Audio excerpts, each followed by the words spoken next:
Opa, e aí pessoal, tudo tranquilo? Tudo certinho, né?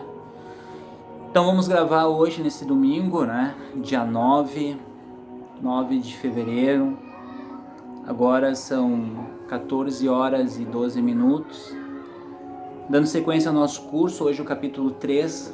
Eu fiz algumas anotações, né? Para mim não perder o foco, para ler, para perceber, né? Os tópicos. E o curso hoje a gente vai falar sobre a morte. E a gente vai indicar um livro, tá? Um livro para leitura, bem importante, que vai abrir a nossa mente em relação à morte. Então no nosso curso a gente fala sobre morrer. Como se a gente fizesse um curso para a morte, que é a única coisa que é certa nessa vida. Você não concorda comigo? Muitas pessoas temem a morte. E sinceramente a gente tem medo do desconhecido, né? A gente tem medo daquilo que a gente não conhece. O medo vem sempre daí. Mas eu sempre digo assim, mas a gente nunca está preparado para a morte. Mas a pergunta é, por que não está? Por que a gente não pode se preparar? Por que não pode haver uma preparação para isso? Os gregos falavam assim, memento mori. Memento mori. Eles falavam como um mantra todos os dias. O que significa memento mori? Lembras que um dia irá morrer. Pensa bem assim, você acordar todas as manhãs lembrando que um dia você vai morrer. Como seriam as suas ações, suas atitudes? Você deixaria para amanhã o que pode ser feito hoje? Porque, na verdade, tudo que nós temos é o agora, é o momento presente. Hoje, você que está me assistindo, você deve ter a sua mãe viva, o seu pai vivo, o grande amor da sua vida. E amanhã, alguém pode partir, inclusive eu que estou falando aqui com vocês, ou você que está me assistindo aí. Nossa, Duda, não me diga isso, eu estou falando uma mentira aqui? Mas por que a gente tem tanto medo da morte? É isso que a gente vai entender na aula número 3 do curso online de Casa de Amparo Guerreiros da Luz. Eu fiz uma anotação aqui. Houve o imperador romano, um cara que foi grande, o imperador Marco Aurélio. Ele era filósofo e ele tinha um diário. E esse diário se tornou um livro incrível que eu indico. O nome do livro é Meditações de Marco Aurélio. E ele escreve assim no livro sobre a morte. Ele escreve assim no seu diário sobre a morte. Tem a morte como a melhor amiga, conselheira. Tem a morte como a melhor amiga, como conselheira. Por que a gente faz da morte uma coisa ruim? Por que a gente faz da morte o grande vilão da nossa vida? Por que não fazer da morte uma coisa boa? Eu gostaria de pegar essa frase de Marco Aurélio e fazer um link com a teoria do contraste. A teoria do contraste, ela funciona assim, ó. No contraste, a consciência desperta. Eu só vejo o dourado porque existe o preto. Porque se tudo fosse preto, eu não me daria conta que existe um cinza. E se tudo fosse cinza, eu não daria conta, me daria por conta que aqui tem o preto. Então a teoria do contraste, ela vem para te dizer assim, ó. No contraste, a tua consciência desperta. Aí a gente pega essa frase de Marco Aurélio falando assim, tem a morte como uma melhor amiga, tem a morte como conselheira. Teoria do contraste da morte, a valorização da vida. Se a gente não soubesse que ao morrer, talvez a gente não desse tanta importância para nossa vida. Cara, essa reencarnação ela é muito importante para mim, para ti, para todos nós que estamos aqui. Eu não tenho como provar isso para vocês. Eu gostaria que tocasse o coração de vocês, porque aí é que mora a verdade. A gente não lembra, mas a gente fez um curso intensivo, a gente fez um pré-vestibular para reencarnar. Lá em cima tem filas e filas de espíritos querendo ter a oportunidade que a gente está tendo aqui na Terra. O planeta Terra tem 8 bilhões de encarnados. Segundo André Luiz, o planeta Terra tem 24 bilhões de espíritos. Então, gente, é 3 para 1. Então, por isso que a gente precisa assim, ver a morte como uma amiga, como uma conselheira, para valorizar a vida que a gente tem. E parar com esse negócio de, eu tenho medo de morrer. Por que tu tem medo de morrer? É uma coisa que vai acontecer. Existe só uma certeza na vida. É que um dia nós vamos morrer. Existe uma linha espiritual que ela fala na música das esferas. A música das esferas, e tem um filósofo indiano fantástico, que não estou me lembrando o nome dele agora, tá? Que ele fala assim na canção da vida. E quando eu lembro da música das esferas, eu tô com a língua bem enrolada hoje, não sei o que eu tenho. Eu me lembro da canção da vida, que a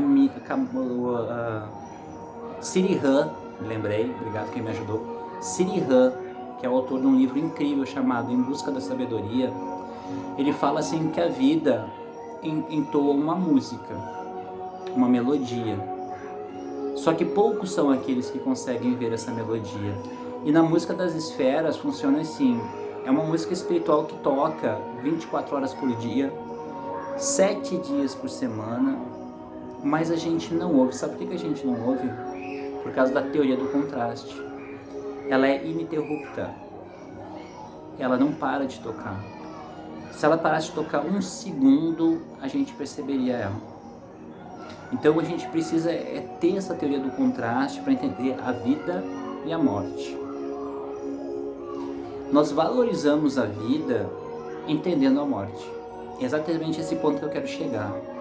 Quando a gente começa a entender que um dia nós vamos morrer, que um dia nós vamos desencarnar, e o quanto é importante estarmos aqui, mas assim, estarmos aqui de verdade, presentes no aqui e agora, despertando a nossa consciência, a nossa responsabilidade pela nossa evolução e não querendo que ninguém faça isso pela gente. Nesse momento a gente dá um salto quântico. Uma das coisas que eu me lembro, falando sobre a morte, eu durante muitos anos eu fui médium de hospital. Eu ia nos hospitais da Passe. Eu fiz muito isso no Hospital Geral e no Pompeia. E eu me lembro que quando eu ia na UTI da Passe, nas pessoas que estavam morrendo, elas estavam perdendo a consciência. Elas perdiam a consciência através de um AVC, a consciência dela como se estivesse se apagando naquele momento, né? E eu percebi que quanto mais materialista a pessoa foi em vida, mais ela perdia a consciência, através de um coma ou de uma alienação mental. E por que isso acontecia? Quanto mais materialista, mais a pessoa perdia a consciência. Porque ali no final, você acaba percebendo de que a matéria não é nada. Ali você vê do que adiantou você trabalhar tanto. Ali cai por base muita coisa na nossa vida. Porque eu sempre vou falar isso, se o propósito da vida fosse acarretar bens materiais, quem muito tem não morreria. Então não é esse propósito. Então eu pude perceber ali no leito de morte as pessoas perderem a consciência. Eu acho que até aquilo ali é uma misericórdia da espiritualidade. Porque eu me lembro do seu João. Seu João, quando ia dar paz, ele dizia assim: Duda, parece um inferno. Ele falava pra mim assim, ó, todos os dias é como se passasse um filme da minha vida pela minha cabeça. Eu não quero pensar, mas isso passa. Eu vejo todas as coisas que eu fiz de errado. Eu percebo as coisas que eu valorizei que agora não tem valor nenhum na cama de hospital. E eu não gostaria de pensar nisso. E vários outros pacientes na cama de hospital me falavam isso. E aí eu me lembro, né, que no final do ano, todo ano, agora eu vou fazer uma reflexão de como foi o ano. Cara, a gente deveria fazer uma reflexão todos os dias de como foi o nosso dia, onde eu fui materialista, onde eu não tive paciência no trânsito, se eu mandei uma mensagem eu te amo para um pai, para uma mãe, você falou eu te amo para a pessoa que você ama, para o namorado, para o marido, para a esposa, que na cama do hospital não adianta, passa um filme e a pessoa começa a entrar em sofrimento. E aí eu vejo que a espiritualidade, por misericórdia, faz com que a pessoa tenha um coma mental, né? Como eu escrevi aqui, eu esqueci de novo, uma alienação mental, um coma, e ela acaba perdendo a consciência ali. Ah, uma coisa sobre materialismo que eu anotei aqui, né? Muito legal.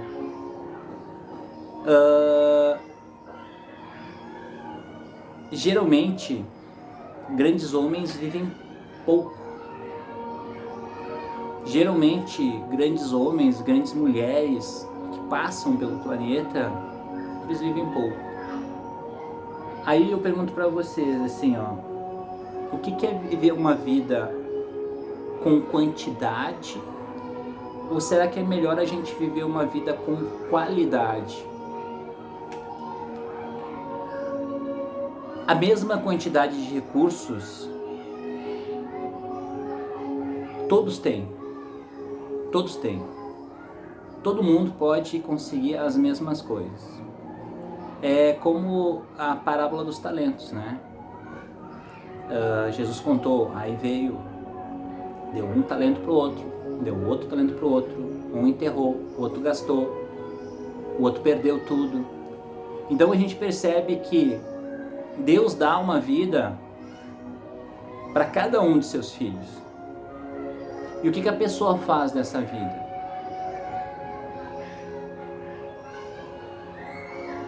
É a quantidade de vida que vale a pena ou é a qualidade de vida? Eu já vi pessoas com 80, 90 anos totalmente materialistas. Homens tarados com 80, 90 anos. Estão na cama de hospital, vai a enfermeira ajudar, já começa a cantar a enfermeira. E homens, por exemplo, Jesus viveu apenas 33 anos e foi o maior homem que passou por aqui. Então a gente tem que se perguntar assim, a vida tem valor pela qualidade e não pela quantidade. E qual é a qualidade que nós estamos dando para a nossa vida?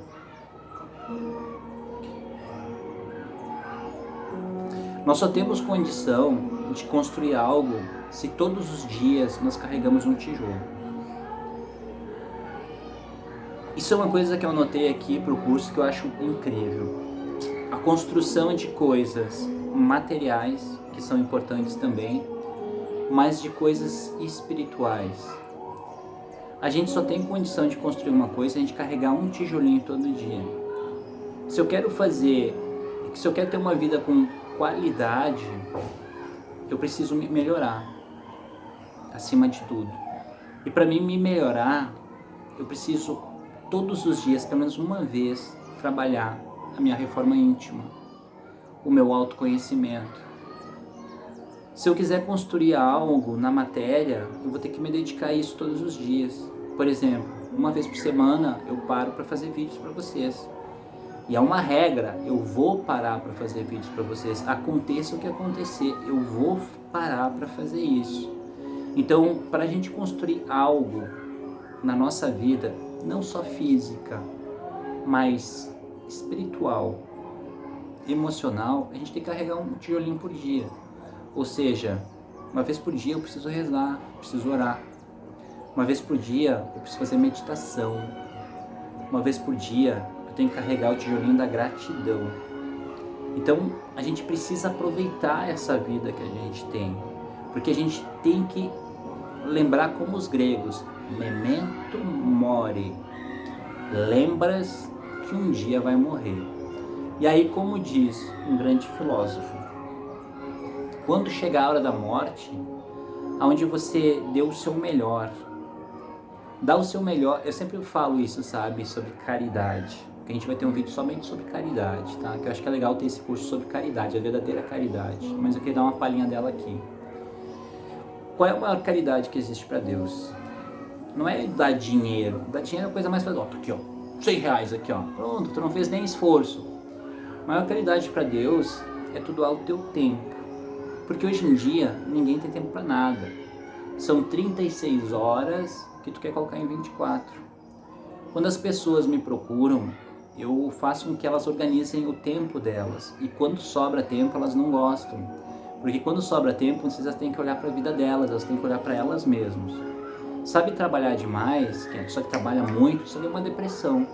A pessoa está passando por uma depressão. E como é legal a gente chegar no final da vida, como diz esse filósofo, falar exatamente isso que eu anotei, que eu achei lindo. Vida, não me deves nada. Vida, estamos em paz. Lindo, né? Vou repetir. Vida, não me deves nada. Vida, estamos em paz.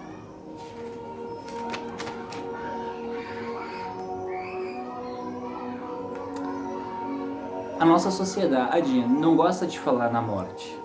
A nossa sociedade gosta de nos programar para matéria, consumismo, vaidades, aparência.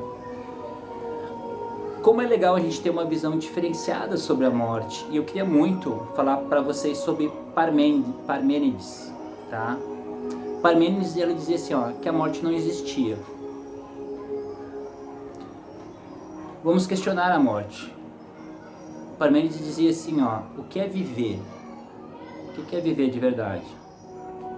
O que comporta a vida? Vou contar uma história de Parmênides que era assim, quando ele passou pelo planeta, ele sempre dizia assim que a morte não existia. E todo mundo achava que ele era louco. E nem na cidade que ele vivia, uma pessoa havia morrido, ele passou por esse velório e falou assim, Parmênides, olha só, a pessoa morreu. Ele falou, mas a morte não existe. Falei, cara, você realmente é louco. E aí, Parmênides, ele falou assim, tá bom, eu sei que vocês riem de mim, mas vamos entender a morte. Ele diz assim, o que é que vive? Ele falou. As coisas que vivem são compostas do quê? Muito legal, isso é uma pessoa pensante. O que é que vive? E as coisas que vivem são compostas de quê? Aí Parmênides falou, de espírito, matéria e forma. E aí, Parmênides fala assim, o espírito morre? Não, né, gente? O espírito não morre. Todo mundo concordou com ele. A matéria morre? Aí todo mundo, sim, a matéria, ela se decompõe. Mas, segundo Lavoisier, na natureza, nada se perde. Mesmo aquilo que está se decompondo vai ser usado pela natureza para criar uma outra coisa. E aquilo não morre. Aí ele fala assim, a forma, ela morre? Pessoal, sim, a forma ela morre. Ele falou, então matem o triângulo, matem o quadrado, matem o círculo. Então, ali ele fez a gente repensar, todos nós, sobre o que é a morte de verdade. Porque o corpo, ele morre. Mas o nosso espírito não. Isso é uma coisa muito importante para a gente entender.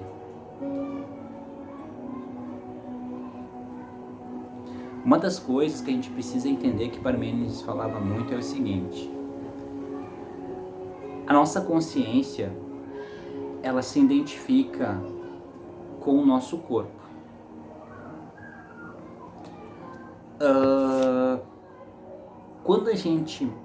Quando o corpo morre, a nossa consciência, ela perde a identificação com o corpo. E aí a gente acha que a gente morreu.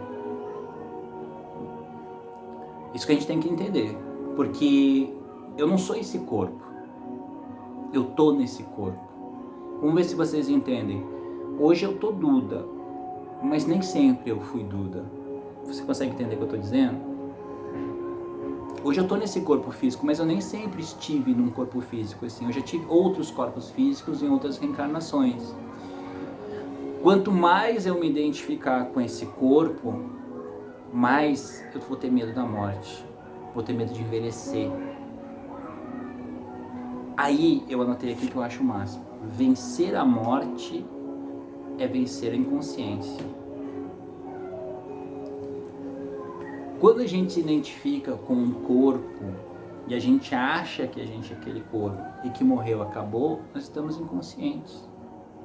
Outra coisa que a gente precisa entender. Sabe quando a gente tá mal no corpo, que tu tá em depressão, com ansiedade, síndrome do pânico? Esse corpo físico aqui, ele é um grande Rivotril. Ele é um baita no Rivotril. Porque se tu tá mal no corpo, tu chega a morrer, potencializa isso por 1 milhão. Por 1 milhão. Nossa, e aí começa a formar os umbrais, o inferno dos católicos. E uma coisa que eu preciso que nós entendamos no curso é o seguinte: o que é umbral? O que é o inferno? Umbral é um estado de consciência para onde tu vai devido a todo o sofrimento que tu está vivendo. Outra coisa que é isso aí, por exemplo, assim, ó, se tu sente culpa por algo que tu fez, quando a gente morre, que a nossa consciência se desprende desse corpo, tudo o que tu fez de errado nessa vida fica gritante, assim. Por isso que eu falo que o corpo é o Rivotril. O corpo, ele é denso, ele é pesado. Então quando a gente desencarna, que a gente sai do corpo, a consciência fica livre. E cada errinho que a gente cometeu, aquilo incomoda. A gente, puxa, mas por que eu fiz isso? Por que eu fiz aquilo? E uma das coisas que a gente precisa entender é assim, ó. Tu quer saber para onde tu vai depois da morte? Aonde esteve a tua consciência em vida? Durante toda a tua vida, a tua consciência esteve aonde? Esteve na matéria? Esteve na vaidade? Durante toda a tua vida, a tua consciência esteve no sexo? Durante toda a tua vida, a tua consciência esteve na evolução, na caridade, no se melhorar, no auxílio ao próximo? Faço essa pergunta para você que está me assistindo aí. Onde está a sua consciência nesse momento da sua reencarnação? Você tem ódio das pessoas? Raiva? Você desencarnar, é para lá que vai a sua consciência. É esses pontos que a gente precisa entender sobre a morte e entender que a gente precisa valorizar a vida. Vocês vão lembrar de mim. Essa vida passa muito rápido, irmãos e irmãs. Daqui a pouco a gente tá indo embora.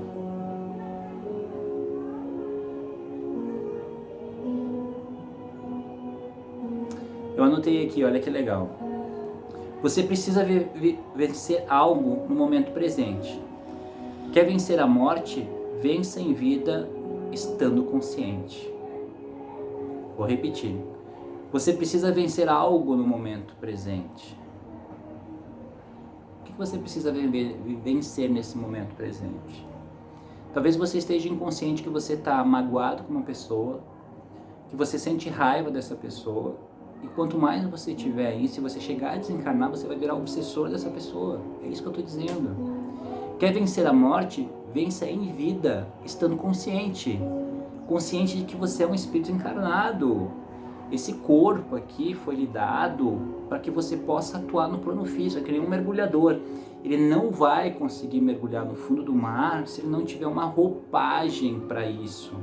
E esse corpo físico foi nos dado para que a gente possa atuar aqui no plano físico, buscar a nossa evolução. Então, quer vencer a morte, esteja consciente. Eu, Duda, eu sou um cara que eu falo para vocês, eu não tenho medo da morte. Não tenho medo de morrer. Porque o dia que eu morrer, eu sei para onde que eu vou. Se uma pessoa chegasse aqui e botasse um revólver na minha cabeça, eu vou dar um tiro. Eu falei, não, dê um tiro mais para trás para não estragar o velório. Sério, eu falaria isso. Porque eu não tenho medo de morrer. Porque eu tenho a casa de amparo, ajudo pessoas. Eu tenho certeza que, bem ou mal, aos trancos e barrancos, eu estou fazendo a minha parte aqui. E você, meu irmão, o que você está fazendo nessa vida? É só comer, dormir, pagar conta, trabalhar, levar o filho na escola? É só isso? Será que a vida não tem algo mais? Aí, nesse curso sobre a morte que a gente está tendo aqui, já estamos com 26 minutos, eu não posso deixar de falar do Bardo Todol, um livro incrível, Bardo Todol, livro tibetano dos mortos. Ele fala assim, o ideal da vida seria que o homem guardasse de cada acontecimento aquilo que ele ensinou e não o preço do aprendizado. Até vou largar aqui para que a gente entenda isso. O Bardo, ele fala assim, que todo ser humano deveria levar apenas desse mundo, daqueles momentos difíceis, de dor, de sofrimento, somente o aprendizado. E não o preço que ele passou por aquele aprendizado no sofrimento. É mais ou menos uma coisa assim, ó, um exemplo. Você vai até uma feira comprar laranjas. Eu quero 1 quilo de laranjas, R$100. Nossa, tá muito caro, não sei o que, é muito caro. E você briga com o feirante, paga os R$100, fica brigando por causa do preço das laranjas e esquece de levar as laranjas. E outra coisa, se por acaso tu levar as laranjas, aí tu vai fazer um suco de laranja com raiva do feirante, e tu esquece de tomar o suco, que é o importante de laranja, mas tu fica carregando as cascas dentro de um saco. As cascas da laranja de uma vida inteira. E vai ter um momento que tu não vai conseguir dar um passo à frente. A gente precisa entender, muitas vezes que a gente passa por uma dor e um sofrimento, sempre quando eu passo por uma dor e sofrimento, eu quero tirar o aprendizado dali. Eu não posso levar a mágoa das pessoas que me magoaram, que me humilharam, que me enganaram e que me mentiram. Todas as pessoas que fizeram isso, elas me ensinaram a reconhecer pessoas assim para que isso nunca mais aconteça na minha vida. E o Bardo, ele fala assim uma coisa que eu acho incrível, e é sobre a morte que o Bardo do Todol, o livro tibetano dos mortos, fala. Então a pessoa não leva o aprendizado, ela não evolui mais, ela deixa de evoluir. E ela carrega tanta dor, tanta mágoa, tanto sofrimento dela, que ela não consegue dar mais um passo à frente. Dar um passo a mais na frente significa evoluir. E o Bardo fala, aí vem a morte e executa. Cara, para tudo agora. Tudo. Eu tenho uma coisa muito importante para falar nesse áudio, nessa aula número 3. Todos nós estamos aqui para evoluir. Eu e você aí que está me assistindo. Chega um momento da reencarnação nossa que, se a gente não estiver evoluindo, a gente vai morrer. É como se o plano espiritual desencarnasse a gente. Tá, Duda, meu Deus do céu. Sim, gente, é muito duro o que eu tô falando e eu falo isso com muita responsabilidade. Porque o que adianta a gente manter uma pessoa aqui que não está evoluindo? Como eu falei, 24 bilhões de almas, você não quer evoluir, dá lugar para outro.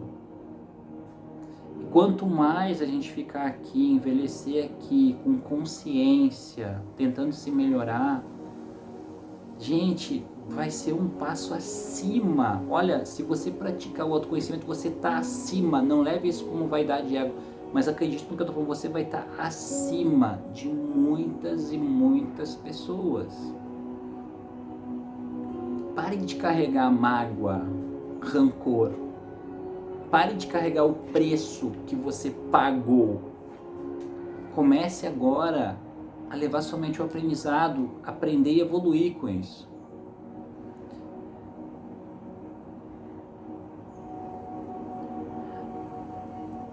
Olha que interessante aqui, né? Tudo aquilo que realmente é seu não pode lhe ser tirado. Tudo aquilo que realmente é seu não pode lhe ser tirado. Se entrar um bandido aqui, vai levar minha plantinha, vai levar minhas espadas, vai levar meu quadro do Ganesha, vai levar a câmera. Isso não é meu. Tá comigo por um tempo, mas não é meu de verdade. Mas se um bandido entrar aqui, ele não pode roubar o meu conhecimento, o meu coração, a minha evolução. Ele não pode tirar isso de mim. Tudo aquilo que realmente é seu não pode lhe ser tirado. E nem a morte tira isso. Quanto mais a gente evoluir, isso vai ficar contigo para sempre. Vou passar uma pergunta para você que está me assistindo. Aí um piloto de carro, é um excelente piloto, mas ele perde aquele carro, ele ganha um outro carro para pilotar. Ele vai deixar de ser um bom piloto? Não. Porque toda a técnica, toda a evolução que ele teve para dirigir aquele carro, se ele ganhar um outro carro, ele vai dirigir tão bem quanto. E quanto mais nós evoluirmos aqui para uma outra reencarnação, uma próxima existência, nós vamos ser muito melhores do que a gente é. Ninguém vai poder tirar da nossa reencarnação se a gente crescer na sabedoria, no altruísmo, na justiça e no amor. Marco Aurélio, novamente, ele fala assim, ó, vale a pena ter valores. Porque se você tem valores depois da morte, você continua com os valores. Mas se não... Peraí que eu me enrolei um pouquinho. Marco Aurélio fala assim, vale a pena ter valores. Porque se existe vida depois da morte, você vai continuar tendo esses valores depois da morte. Mas se não existe vida depois da morte, tenha valores agora. Não deixe para depois. Muito bom. Aí, uma das coisas que eu anotei aqui que eu acho muito legal. Qual é o alimento do homem? Qual é realmente o verdadeiro alimento do espírito? Uma planta, ela se alimenta da água, da chuva, do solo. Um animal se alimenta de carne, de ração. Mas um homem espiritual, ele se alimenta de valores, princípios e virtudes.